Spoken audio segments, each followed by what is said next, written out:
So the prophylaxis of the disease is main drug is hydroxychloroquine.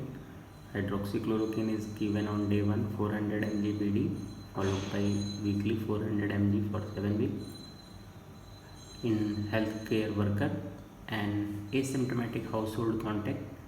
Day 1 400 mg followed by weekly 400 mg for 3 weeks. So the prophylaxis the main role in healthcare worker who are dealing with COVID-19 cases in the wards in ICU, and asymptomatic household contact means the patient having COVID-19 positive and the family person of having no disease but in household contact of patient with COVID-19 positive. So now we are moving to indication of antiviral therapy.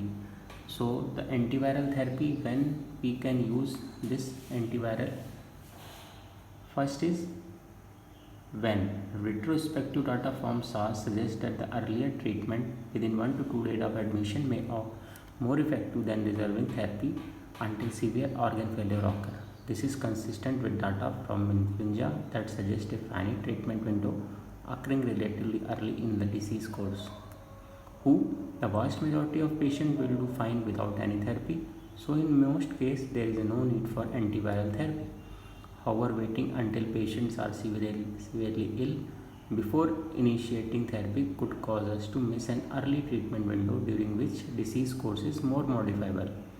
Predictor of adverse outcome might be useful in predicting who will do poorly and thus who might benefit most from early antivirus therapy. So the patient having high risk category like older age, comorbid condition like COPD, cardiovascular disease, diabetes can be poor predictor of outcome. So we can start in this patient antiviral therapy. So the first is remdesivir. We have read earlier that remdesivir might be an excellent antiviral based on a study involving in vitro and animal data with MERS. Unfortunately, remdesivir is not commercially available. Remdesivir is used in compensate use for one of the patient with COVID-19 in United States. Other drug is lopinavir, ritonavir.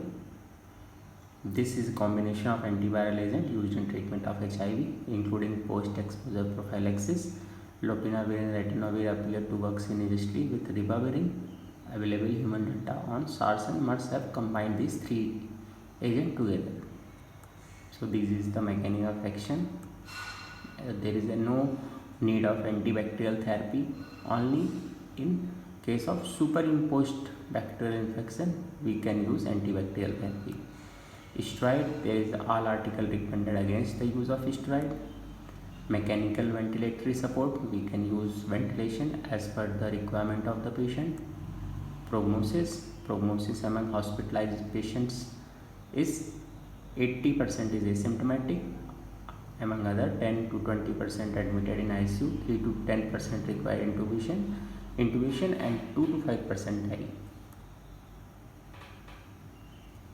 So risk factor is older age, male sex, medical comorbidity, chronic pulmonary disease, cardiovascular disease including hypertension, coronary artery disease, cerebrovascular diabetes.